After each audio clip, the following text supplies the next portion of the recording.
Welcome to the Goob Show. This is episode 4. Today we're going to talk about drinking your own pee. Are creatine gummies a scam? What's going on with LA Fitness? And is Derek really competing at the Pittsburgh Pro? We'll see. But first, a message from our sponsors. No. We have I guess, upset listener or concerned listener. Well, we always want to address the listeners, right? Yeah. I mean, sometimes there's some cry in the comments, and I understand it. So, yeah, and Goob, you're always obviously at the forefront getting all these front lines. In the front lines of getting all these cases presented, especially, credit to you for actually exposing them and bringing them to light before many do. And there's all these issues now with, DNP now and now DNP. If you're only watching episode 4, it's a drug we talked about in the prior episode that somebody we're assuming has died from. And we do have a comment. So we haven't featured any comments on this. You've explained the dangers of DNP, basically. You said what did people take it for and not to do it, first of all. Yeah. Second of all, what happens when you take it, right, to your body. And this gentleman or lady by the name of Neil Mugridge 3164 says, maybe a bit of a research on DNP before the show, boys. Might have been professional. So Neil's coming from this place in fitness space where people are like, if you're going to talk about a drug, you better talk about every pharmaceutical interaction and how does it decouple the mitochondria? And it's really annoying. Like, it's really annoying. We can talk about it and not have to educate young kids on how to use it. Yeah. And in fact, the reason we talk so evasive about it is because we don't want you to use it. We talked about the bad things. We didn't want to glamorize it, talk about how dope it is to lose fat. We want to talk about, hey, people that I know people personally that have died from it. I know a 17-year-old kid that was in the bodybuilding world, got it somehow and ended up dead in his chair. Like, it's not good. So, like, Neil, I'm sorry we didn't get your rocks off and talking enough about the NP and all the pharmaceuticals about it. But you know what? You just shouldn't use it in the first place. And you know what? Kind of you, Neil. Whoa. Sorry, Neil. Not sorry. Neil, please listen to the next one. But the thing is, you've explained exactly why you took it and how it felt. I don't know what else you wanted to hear from you. How it's made, like in a factory? Like, I don't understand. We didn't research it enough, sir. How do you order it? Well, you find a gray market. No, Neil, we're not giving you links. We didn't plug a promo code for 10% off DNP. Vlad, what's your promo code? I don't have one yet. But die before 2019 for 19% off. Maybe somebody should start an actual pre-workout called DNP. Just like a pre-workout. That's such a bad idea. Yeah, I don't want to get banned like some other people out there in the industry. All right, let's talk about this crazy topic of the creatine gummy bears. Creatine gummy, not bears, just gummies in general. Just gummies in general. So guys, if you've been spending money on creatine gummies, you probably want to pay attention to this, and you probably want to just switch back to powder form, actually, because powder form's never been out of this bad. So we had there's a supplement company called Now. If you've ever been on Amazon and you've ordered the cheapest anything you could find in the supplement form on Amazon, you've probably bought something from Now. But they shook it up. They did a research study where they took 12 popular creatine gummy brands, and they investigated to see how much creatine is actually found in each of them. And what their findings were some of them, the answer was 0. Literally 0. Literally. So we have a chart here. We'll put the chart. Yeah. We're going to superimpose the chart. Published by who? Now. Wow. NOW. So I don't know what NOW stands for, but I did meet a representative of Now at a supplement event recently. Very nice lady. I helped her carry her stuff to her car. She was like an older lady and she had all this shit with her. And I was like, where did you park? Just like forever away. It was hot as shit anyway. Okay. So we got number 1, Astro Labs. Label claim 1,250 milligrams of creatine. Now that's like 1.2 grams. Daily, people say 5 to 10 grams of creatine a day. So 1.25 milligrams means you're taking 4 of these Astro Labs gummies in order to get your daily minimum for creatine. Or you're taking 8 to get your daily maximum of creatine. Now Gummies has 0 milligrams. You're basically just eating gummy bears. You could eat the whole bag and get really nothing for it. And the other thing is, like, you could just take creatine powder and it's like, I mean, there's like what? Like probably 8 carbs and 10 of these bitches or something. Like there's got to be. There's got to be sugar in it. Yeah. All right. Next offender. We have number 3, Beast Bites. Per gummy, they're claiming 1 gram. now results show 8.7 milligrams. So if you were to buy 12 bags of them and eat all 12 bags in one sitting, you would have your daily minimum threshold probably. Gram of 1 gram. And so long as there's like 100 gummies in each pack and you don't shit yourself or die. Do you know who ran these tests? The Now company. The Now company ran all of it. Wow. Yeah. Interesting. I mean, Do we trust these tests? Do we trust that company now? That's my question. Do we have a reason not to? Like, I don't think they sell a creatine. Maybe they're going to make a product and then those people up. But then, if this was a hit piece on like one brand, then why would they do all of the others and show like, for instance, Bod, they claim 1 gram and they have 1.1 gram per gummy. So like it seems real. It seems like a real study. Yeah. Effective Nutra, they have 1 gram and 1.2 grams per. It's like, okay, well, some of these guys are up there. And then your Griabby, and you also, I don't know if you guys will put up the graphic here too, but number 1, 8, and 10 all look like the same gummy bear. So it's a red gummy bear. Yeah. They're probably just white labeling this, getting it for really cheap, didn't ever test it. And now their ass is in their hands and they're like, so it's actually a situation where they're obviously creating higher costs, right? Because they can sell a product at a higher margin. Well, they probably shopped prices too, and they're like, "Holy shit, this one company is so far below the others. Let's go with them." And they didn't realize that the catch was, actually they just didn't read the fine print, ladies and gentlemen. It was just a gummy bear company. Now, is creatine generally expensive as a raw? It's not expensive. You can buy like a giant bag of that stuff on Amazon. So what is happening? Cheap. All you gotta do is put the thing inside the bear. It's a fad. People are like, oh, creatine. It's a fad. It's like a way of upcharging consumers, and there isn't why enough. These companies are lying? Why they're not putting the creatine inside the bears? I think because there's no regulation on it. Really. One, there's no regulation, and 2, they were just lazy and didn't want to say, oh, let's take a batch every 2 months and send it in for a testing and see what happens. Because if they did do that, I guess they're committing fraud, but they probably did. They're just like, it's probably good. Manufacturer says it's good. Let's just trust it. So the manufacturer, why do you think manufacturer is doing these things? Oh, because they're thieves? Yeah, they're trying to get quick buck. Yeah, quick buck thieves. I mean, but we don't know, because it could just be that they accidentally hired a gummy bear manufacturer and didn't... they're like, you're going to make the gummies, and the gummy bear, like, yeah, we're going to make the gummies. And then they send them to them and they put the creatine label, and they just didn't, they forgot that step.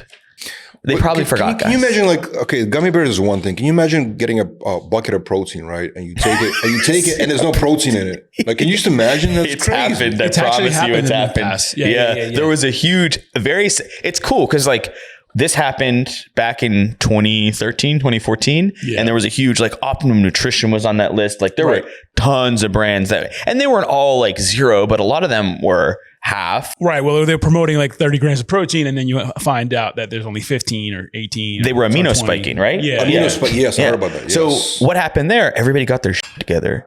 And then people stopped conning. They were doing goofy serving sizes. Do you remember the one? It was, It basically said on the label, like 2 carbs per serving, but the serving was like 6 grams of protein. Yeah, it's like kind of like shrinkflation in a way. Yeah, or they wanted to put 2 carbs, and it was like a Fruity Pebbles, whatever, and there were like actually Fruity Pebbles in it, but you had to like do 1/4 of the scoop to get 2 carbs. Otherwise, you're getting 8, buddy. Like, and 10 if you're rounding that, it's mounded scoop.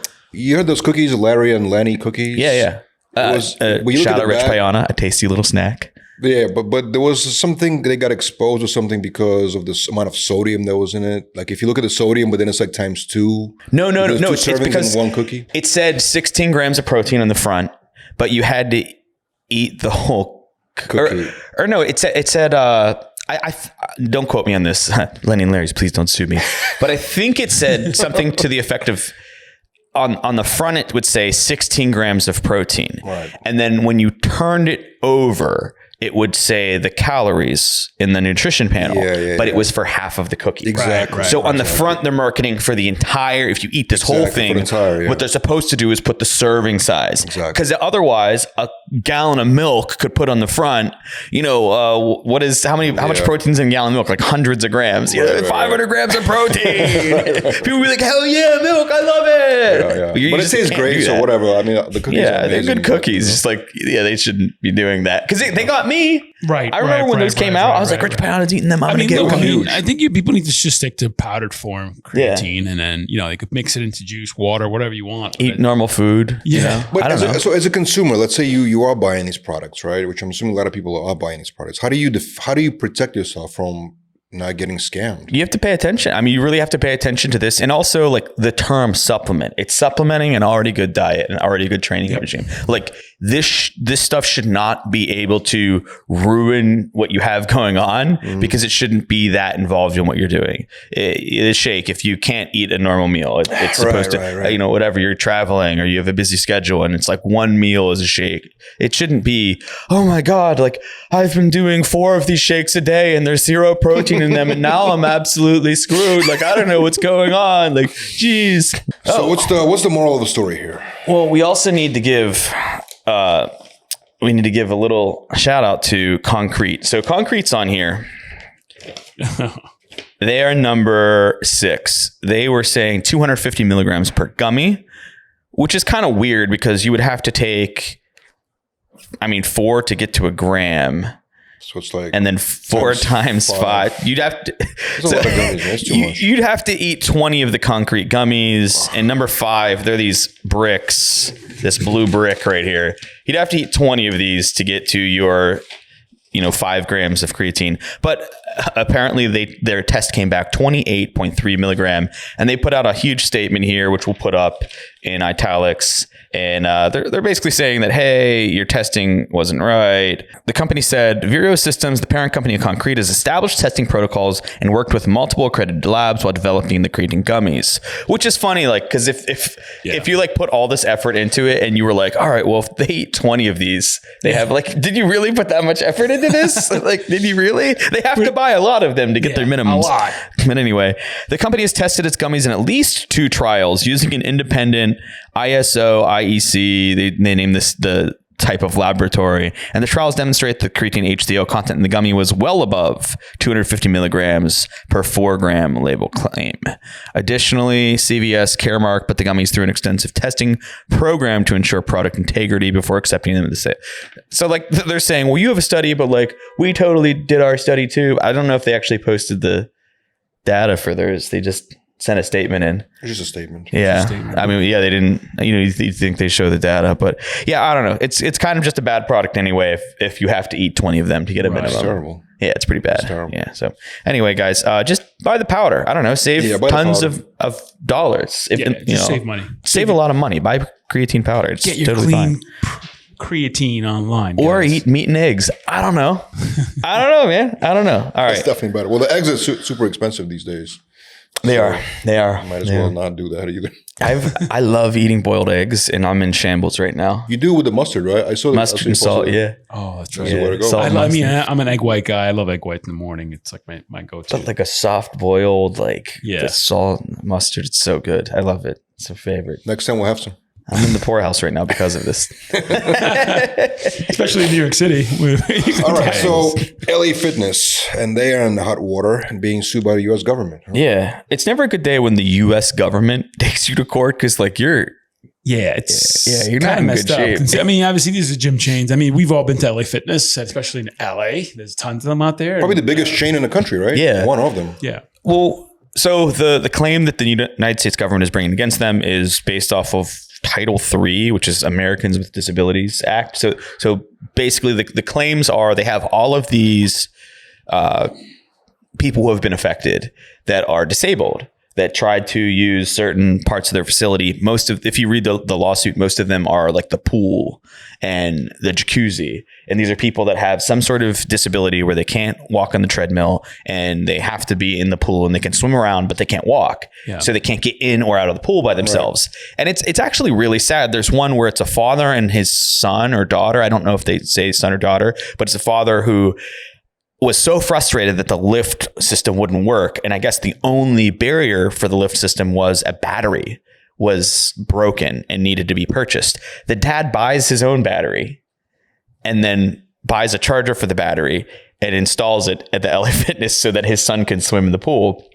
And then that branch closes. And so they move to a different branch where he brings the battery with him and installs it in that one. And that lift breaks and they don't fix it. So like it's kind of messed sad, up. Of course, listen, I mean, obviously if we're talking about the biggest chain in the country having these issues, I can guarantee you most other chains have the same exact problem and they can all be sued by the government at that point. Don't you think? I think they probably just fix it when it's broken because they know like no, the but I'm ADA, sure some gyms don't even have a lift for the pool. Well, it's like if you're a gym and you're a giant chain and you want to market a pool so that you can say, hey, you want to come into our gym because we have a pool and a sauna and a jacuzzi. We can charge a little more than the other guy. You understand that there's stuff that comes along with that. Like the US government will be on your ass if you don't have a lift to make it ADA compliant. Like this is just owning a giant business. No, absolutely. But what I'm saying is if they're in trouble for that, I'm sure there's pretty much every other chain is in the same scenario. Probably not, because most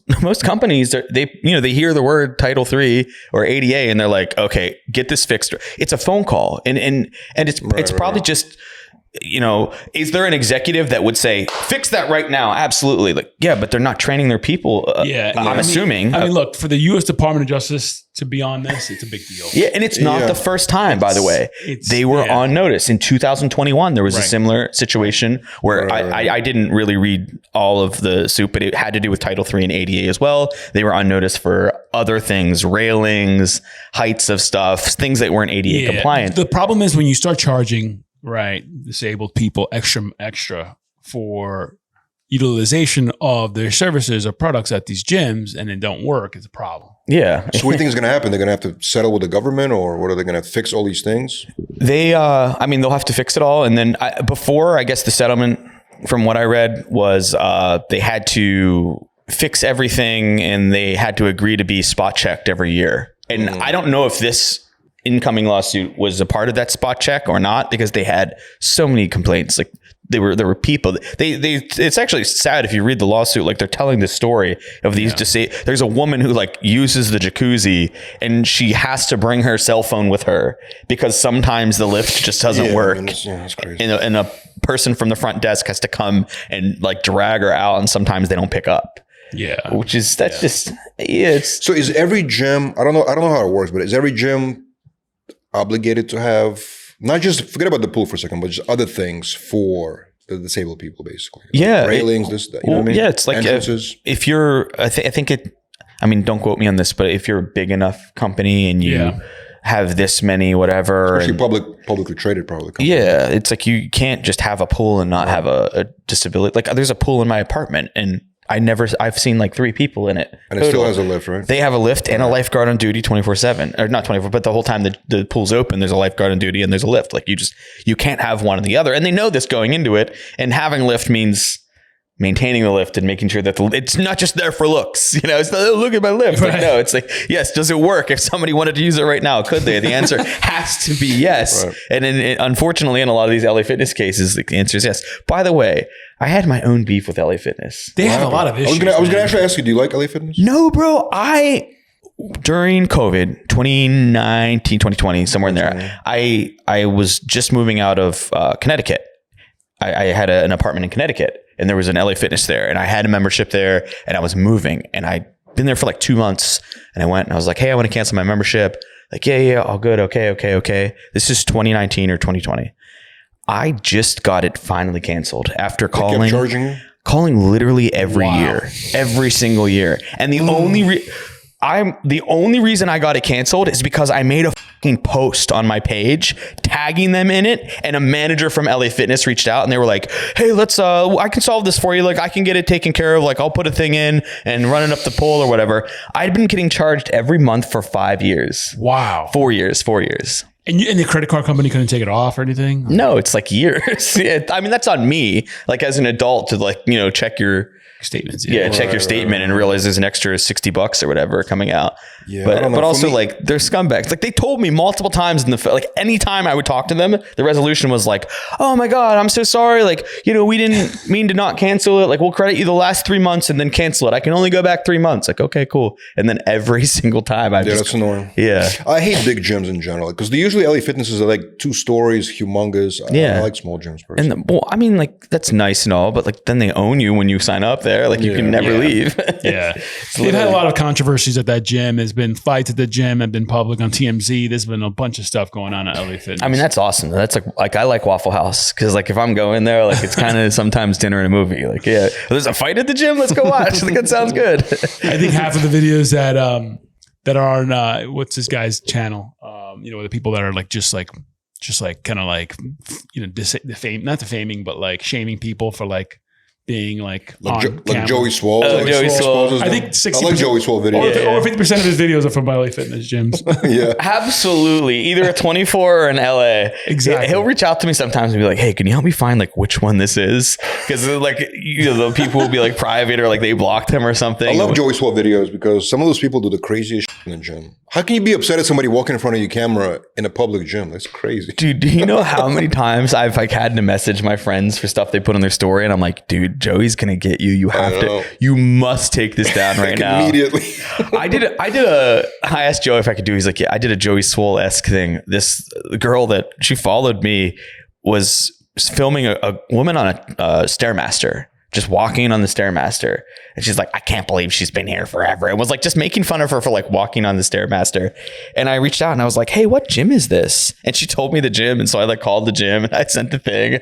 I was like, you got to get rid of this lady. She's like harassing members. I did a video on it. She was mad. I think one of the most infamous videos that I've seen is 6ix9ine getting beat up in a bathroom at LA Fitness in LA. I think he staged that though. You think he staged that? You think so? He sued. Wow. He actually sued LA. He got really messed up. He's like a genius when it comes to just making people pay attention to him. It's like a switch. Like he just turns it on. Nobody was paying attention to him. And then every headline had 6ix9ine because he paid some, I'm assuming he just paid some dudes like $1,000 to kick his ass in an LA Fitness bathroom. Like I truly believe he staged that. It's so crazy. Like what? He's like a super celebrity going to a public gym with no security. Like, well, I know the IRS just seized all his like jewelry. Did they really? I saw that. He didn't pay his taxes. Did they stage that too? Yeah. No, I don't think he staged that one. They seized his like Lamborghini Urus and a bunch of his goofy jewelry, which is just like such a waste of time. Like nobody's gonna be like, yeah, let me get that right. that super rainbow ring. The government will sell it. Even it doesn't matter. They'll sell it $quarter on a dollar. His grills are on there, bro. Yeah, like, you don't want that. I don't want that. Let's talk about my favorite story of the day. This one is very interesting. I've seen the videos. So Derek Lunsford competing. No. Hold on a second. So Goob, let me ask you a question. Yeah. I've never seen this before. And I think this is crazy. Whoever this guy is out of his mind. Flesh God. I've seen his videos before. And is there any evidence? The Serbian nightmare. Is there any evidence that you drink your piss and you will end up actually healthier, jacked, or I mean, well. Our cameraman's giving me the thumbs up and encouraging me to agree. So yeah, like Bear Grylls has talked about it in like you're going to die. He's a survivalist, though. Fluid in your body. Oh. But when we have the video that I posted of Flesh God drinking his pee in his apartment. I was looking through the followers of that raw meat eating guy the other day, Scott Lives. I clicked on this guy's page. I saw this video. Let the video play. One of the ways you can get vitamins, electrolytes, and nourishment during a fast, a natural way, is by drinking the fluid that comes out of your body. I learned this from former UFC champion Lyoto Machida, who drinks it every day since he was a little kid. It's an old Japanese health thing. So I didn't have a lot. I just wanted to showcase it. You know what that is. You can see a faucet behind him. Like, buddy, you're in the bathroom. There's a faucet behind you. You could just drink regular water. That piss is actually good for you. That's what he's claiming. Well, his evidence was that some MMA fighter does it every morning since he was a little kid. Right. So he's starting to drink his pee too. I don't think Flesh God ever considered that he was just being trolled. God. How does he? So he eats a bunch of raw shit, like raw chicken, literally. How does he not get sick? He's It's one of my favorite pages because like you never know what you're gonna get. It's disgusting. Like you never know. He does this thing where he goes, all right, put it in the food processor, and he'll have like a raw chicken breast, and he just chews it up and then spits it into a bowl. And then he'll be like, all right, add raraspberries and chew them up and spit them into the bowl. Yeah. And he puts like lemon and then like butter and whatever and mixes it all up. It's gross. He has a girlfriend. I never watched that before eating, actually. He has a girlfriend. And does she do the same? She's probably the one recording him. No. She's like normal. Like they'll do videos where he'll make her like some weird food. She can't be normal and be around that. She seems normal. I mean, he's Serbian. Apparently. By the way, I'm just kidding. Like, obviously it's entertainment, He's he's definitely an oddity. Definitely an odd guy. He's been on the news before for, he's in Chicago, I think. And they have this like ice plunge where people go out for charity and they like jump into the water in the middle of the winter in like a bathing suit and then come back, and he will go and do it for like an hour. And they always like show up with the news crew and they're like, he's still out there. And he's like, yeah, I do this every day. And one of my somebody messaged me and they're like, yeah, I know of this guy. Like he rides around town in his boxer briefs in the winter on a bicycle. Damn. And I was like, well, like if they told me like Ed was doing that, I'd be like, man, that's really weird and out of character for Ed. But for this guy in particular, I was like, yeah, checks out. Well, in comparison to all other things disgusting. He does. I watched him drink his piss this morning. So like, that's really not that far from it. Yeah. I don't know what his, but how does he eat? So my whole life, I kind of assumed that if you eat raw chicken, you get sick. I'm assuming he just gets sick and doesn't. I mean, you're consuming toxins and you're also getting more you're dehydrated. Well, it's like salmonella. So, there's so many like bad bacteria that our stomachs can't deal with that I don't know. Like, I don't know. I'm not going to do it. Like, I'm not going to do it, but. Well, let's see what ends up happening. He might end up in the hospital. Maybe he'll end up recording that too. He was a professional MMA fighter or a cage fighter back in the day and then retired to do whatever he does now. Wow. Yeah. He has some lore. Shout out to him, Flash God, entertaining guy, but just guys, I want the audience to be careful repeating after him because nobody, trust me, we don't need a disclaimer here. Nobody's going to be like, we just talked about this guy drinking his own piss. Do you guys, if anybody knows this guy, please leave a comment. Let us know your experiences. And obviously, if you see any otother people doing the same thing, let us know because we'd love to check it out. Like I've been watching his stuff for a minute. I think he's just probably the nicest dude ever. Like you just have to watch his stuff and be like, that's just him and his like weird shit. But like he seems like the nicest person. Do you want to interview him? Maybe. I would love to meet the dude. We should do an interview. I mean, we could bring the flesh. Actually, maybe this podcast should actually contain interesting guests. I mean, guests. We'd get some interesting ones. We would get some Flesh God if you're seeing this. God, yeah. Jesus Christ. All right. Derek Lunsford. So the reason why I want to talk about this after talking about all this other shit is because... Wait, directly after the piss drinking. You've predicted Derek winning the Arnold Classic. I did. I did not expect that to happen. I got a lot of hate for that. Yeah. Everybody was shitting on me. They're like, why? Derek Lunsford not going to win. He's going to be in 5th place. Right. That was a great prediction, by the way. And shout out to Goob for predicting that. We don't get predictions right on this episode. I do follow bodybuilding. As it turns out, and I do look at what's going on and have a grasp on that. But now he's officially announced this week, actually last week, announced that he's doing a Pittsburgh Pro, which is coming up in about a month, right? Yeah. So what do you think? What do you think is going to happen? So traditionally, the Pittsburgh Pro is where they bring all the crazy guests. Rami kind of... Yeah, it's guest posing. It's always guest posing by the best. Phil will show up. Rami will show up. There was the one year Rami didn't show up for his guest slot, and that was like a big deal. And then he lost Olympia that same year. Yeah, it's like, dude, you cannot just not show up to Pittsburgh Pro to guest pose. Like you were supposed to be there. It was an honor.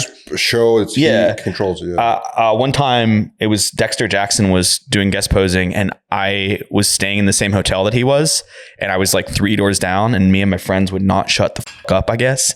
And Dexter in like a nightgown and he just like knocks on my door. I opened the door. I was like, "Oh, Dexter Jackson," and he's like, "Can you be less loud?" And I'm so embarrassed. But I was like, "Could I get a selfie? Can I get a selfie real quick?" And he just goes, "Yes." He was tired. I'm like, dude, I'm the biggest piece of shit ever. What? That's a funny story. But we were quiet as a mouse after Dexter's that. a great dude, man. He let me get a picture. He's a great guy. Yeah. But you could tell he's the type of guy that has a very specific protocol. Like most bodybuilders, but he has a very Specific protocol. That one was on me. I'm sorry, Dexter, but thank you for being a human and allowing me to get a picture. He's the first bodybuilder I've seen who was drinking a chicken shake. He'll put the rice and chicken in a blender and drink it. Yeah. So, I mean, what do you think about? So this show is important because Nick Walker is making a comeback. He missed the Olympia obviously last year. He was, not able to compete. So he needs that show to qualify for the Olympia. Derek Lunsford is already qualified for the Olympia. He just won Arnold Classic. He's former Mr. Olympia, right? So he can do what he wants. So he has to peak again after peaking at the Arnold. I don't think it's like a qualification is like what we should really pay attention to, because like, let's be honest, Nick Walker is going to win a pro show from now until the Olympia. Derek Lunsford is going to the Olympia no matter what. Like, right. It's what sort of prestige is this show going to have based off of the turnout and who comes, and it's going to be huge. I mean, it's the Pittsburgh Pro. It's the heart of bodybuilding. It's where bodybuilding in the NPC and all of that is founded. Basically, it's where the headquarters are. So I think it's going to draw a crazy amount of talent. Derek and Nick will be at the top of that talent, but if Nick Walker wins this one, he just then beat a former Mr. Olympia and a new Arnold Classic champion. It'd be a huge momentum for him going into the Olympia. Yeah, it would. Yeah, it would. I still think Derek's going to absolutely take it. Okay, so I was going to ask you, that's a prediction, right? Derek's going to continue. So you think Derek's going to come into, obviously, Pittsburgh and Olympia? Yeah, I mean, Nick could Nick win it? Like, for sure. But Nick's going to win something. It's like Nick's going to be at the Olympia. If Nick is not going to win Pittsburgh Pro, he's going to go into New York Pro, which is like 2 weeks. Nick's won New York Pro now twice. Like, can he win it again? Absolutely. Like, right. Yeah. I have a feeling that Nick is going to drop out of Pittsburgh. This is my prediction. Wow. My prediction is that he will drop off from Pittsburgh and he will compete at the New York Pro.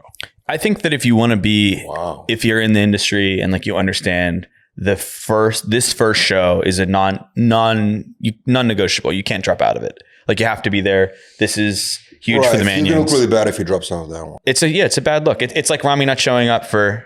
Well, I think he might still show up to the event, but he's not going to compete. I think he's going to compete. I think he knows there's a lot on it and you have to be here and it's the first time and you must. It's a huge show. It's a huge show with more implications than just winning or losing. It's the Manions show. Like, you don't just nobody's going to stiff them on this. What's the rest of the roster? Do we know? It's actually a good lineup. I mean, Fitzwater's a monster. Yeah. Last year at the New York Pro, it was Fitzwater and Walker. Yep. And Nick edged him out a little bit. And there was a case, I think, for both of them to win. Yeah. So maybe it's a Derek Martin and Nick show. It's actually a decent lineup. Yeah, that's going to be awesome. I mean, when is it? May 15th? They're going to add to that. Yeah, they're definitely going to add to that. That's New York not Pro, everybody. I think is like around May, end of May, right? It's 2 weeks after. 2 weeks after, yeah. Yeah. Right. I mean, the way these things work, like everybody that's on the lineup is not going to be, that's not the final. There's going to be 6 more names that want to throw their name. Yeah. Sure. Especially when they all realize they're like, all right, first Pittsburgh Pro, this is huge. I need to be there. They're training for something anyway. There's a bunch of guys that are going to be doing New York Pro. But you're Team Derek, correct? Huh? You're rooting for Derek. Yeah, I think Derek has the biggest chance of winning. I mean, Martin could definitely win it too. It just depends. If Derek is Arnold Derek, he's winning no matter what. He came out first, by the way, at the Arnold, and I was like, oh yeah, like nobody else has to come out. Like, yeah, you're done, bro. You're done. You're good. Yeah, second place is still up for grabs. If he shows up like that, it's totally over. If he's a little off, predictions from Goob always come true. So I'm putting my money on Goob's predictions. Let's go right now. I got Derek, Walker, Fitzwater, Bonac, and let's throw Crezo in 5th. He blocked me on Instagram, but let's throw Crezo in 5th. What did you do to Crezo, man?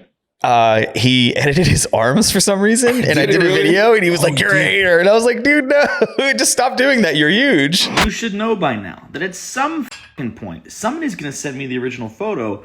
I'm gonna overlay it in Photoshop, and we're gonna see that yes, you made your arms 8 inches bigger. You took 12 inches off your waist. Crezo edited his arms. I missed that one. I can't believe that. So we got to make sure. I'm pretty sure it was him. Wow. Yeah, I'm pretty sure. I was actually astonished.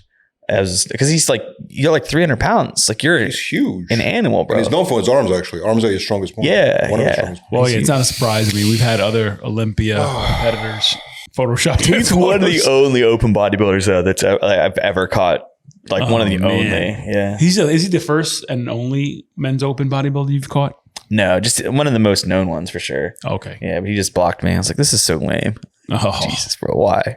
We got to highlight that one. Guys, thank you for listening. And if you are like Neil Mugridge 3168 and have a criticism in the comments, please bring it to our attention. I promise I won't say fuck you like I did to Neil. Promise.